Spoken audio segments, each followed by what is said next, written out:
Hello दोस्तों, welcome to accounts master जी।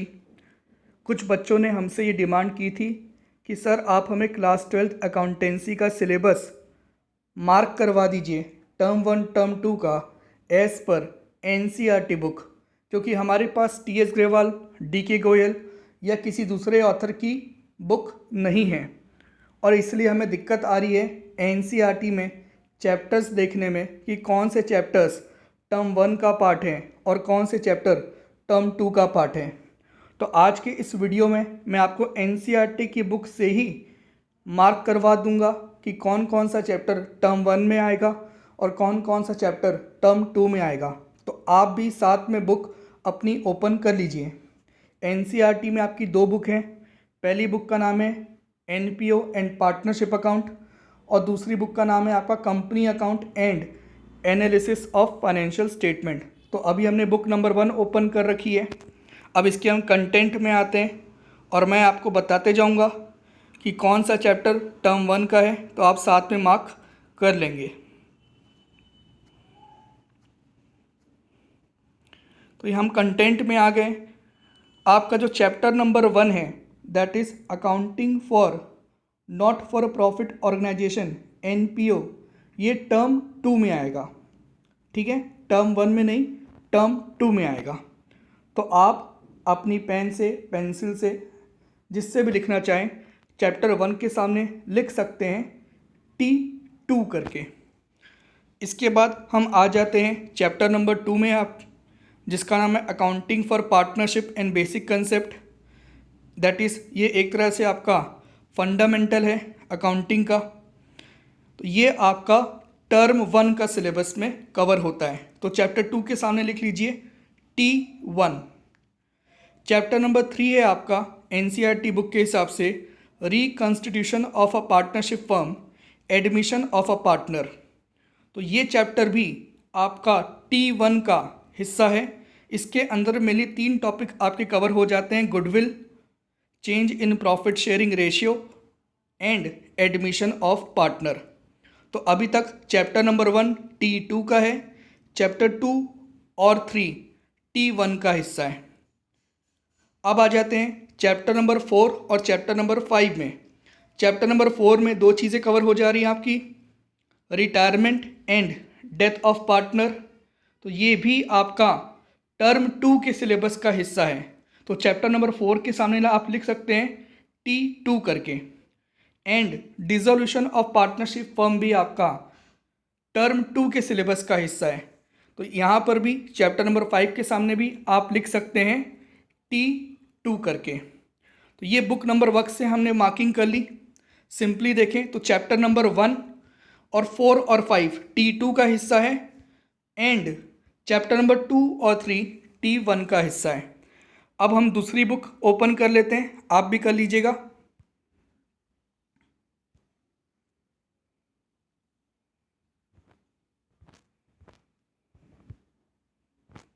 दूसरी book का मैं आपको नाम दिखा देता हूँ, company account and analysis of financial statement. अब इसके भी कंटेंट में आ जाते हैं हम।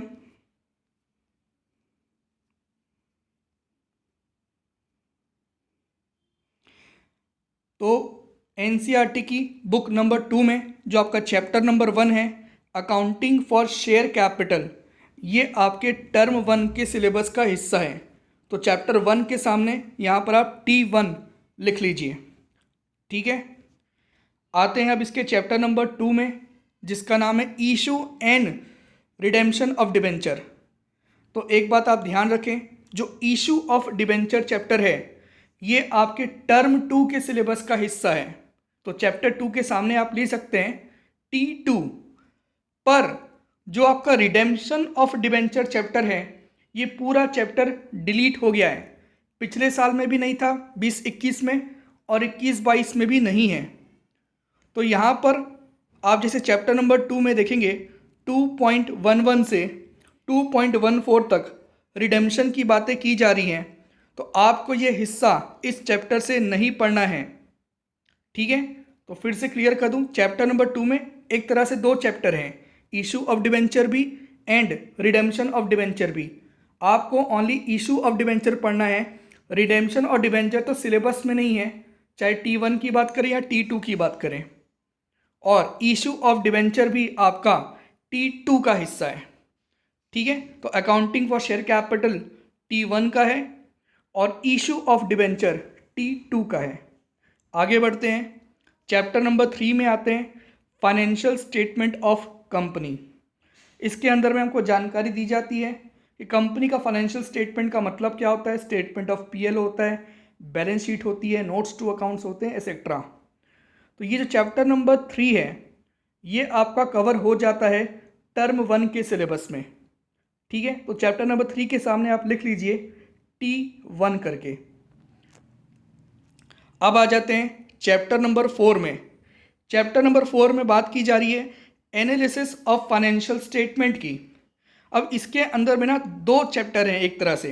एक तो आपका थ्योरेटिकल चैप्टर जहाँ पर हमको जानकारी दी जा रही है कि एनालिसिस का मतलब क्या होता है, कौन कौन से वेरियस टूल्स होते हैं फाइनेंशियल स्टेटमेंट को एनालाइज करने के। तो ये जो थ्योरी वाला चैप्टर है, जो थ्योरी वाला पोर्शन है, ये आपका T1 का हिस्सा है। पर जो comparative statement and common sense statement, ये जो 2 पॉइंट है चैप्टर नंबर 4 के अंदर में 4.5 और 4.6, ये आपका T2 का हिस्सा है। ठीक है, तो चैप्टर नंबर 4 में भी 2 बातें हैं। जो आपका थ्योरेटिकल पोर्शन है जहाँ पर सिर्फ आपको बताया जा रहा है कि एनालिसिस क्या होता है, कौन कौन से वेरियस टूल्स होते हैं, उसकी लिमिटेशन क्या है, ऑब्जेक्टिव क्या है, सिग्निफिकेंस क्या है, ये सब कुछ कवर होता है टर्म 1 के सिलेबस में।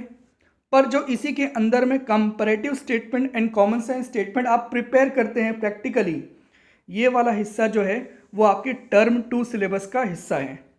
ठीक है, तो ध्यान से इस बात को सुनिएगा, समझ में नहीं आएगा तो वापस जाकर थोड़ा सा सुनिएगा, क्लियर हो जाएगा। अब आते हैं चैप्टर नंबर 5 में, अकाउंटिंग रेशियो। तो ये पूरा आपका टर्म 1 के सिलेबस का हिस्सा है। तो आप चैप्टर 5 के सामने लिख सकते हैं T1। मैंने अपने वीडियो में जो टर्म 1 का सिलेबस आपको बताया था वहाँ पर शुरू में कहा था कि खाली 2 कैटेगरी के रेशियो आपके आएंगे, लिक्विडिटी एंड सॉल्वेंसी। पर बाद में CBSE ने मिसप्रिंट था या कुछ गलती थी, उसको रेक्टिफाई किया था और क्लियर किया था कि चारों रेशियो आपके रेशियो एनालिसिस में T1 में पूछे जाएंगे।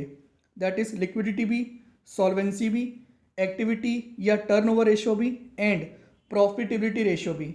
ये बात मैंने सेम डे उस वीडियो के कमेंट बॉक्स में मेंशन कर दी थी। मैंने उसके लिए शॉर्ट वीडियो भी अपलोड कर दिया था और मैंने जो पार्ट 2 सिलेबस बनाया था क्लास 12th अकाउंटेंसी का टर्म 2 का, वहाँ पर भी शुरू में मैंने ये बात बता दी थी, आज फिर से बता रहा हूँ। ध्यान रखिए, अकाउंटिंग रेशियो 100% आएगा। तो आप चैप्टर 5 के सामने क्या लिख सकते हैं, चैप्टर 5 के सामने आप लिख सकते हैं कि ये टर्म 1 के सिलेबस का हिस्सा है। और आखिरी आपका आ जाता है कैश फ्लो स्टेटमेंट। तो ये आपके T2 का हिस्सा है, टर्म 2 सिलेबस का हिस्सा है। तो उम्मीद है इस वीडियो में आप आराम से मार्किंग कर पाए होंगे अपनी NCERT बुक के हिसाब से ही कि कौन कौन से चैप्टर T1 के हिस्से हैं और कौन कौन से चैप्टर T2 के हिस्से हैं। जो आपका रिडेम्पशन ऑफ डिबेंचर है वो आपके सिलेबस से हट गया है, ये बात आप ध्यान रखिएगा। रही बात प्रोजेक्ट वर्क को लेकर, तो टर्म 1 में आपसे प्रोजेक्ट में पूछा जाएगा अकाउंटिंग रेशियोज़ को लेकर, जबकि टर्म 2 में आपसे पूछा जाएगा comparative and common size and cash flow statement को लेकर। प्रोजेक्ट कैसे बनाना है इसको लेकर हम एक अलग वीडियो में बात करेंगे। तो उम्मीद है आपकी जो भी क्वेरी थी, डाउट थी, जो स्टूडेंट NCERT बुक ही यूज़ कर रहे हैं वो अब आराम से क्लियर हो गई होगी। इसके बावजूद भी आपको कोई डाउट आता है तो आप कमेंट बॉक्स में मेंशन कर सकते हैं। ठीक है, तो मिलते हैं अगली वीडियो में, तब तक लिए bye, take care and thanks for watching.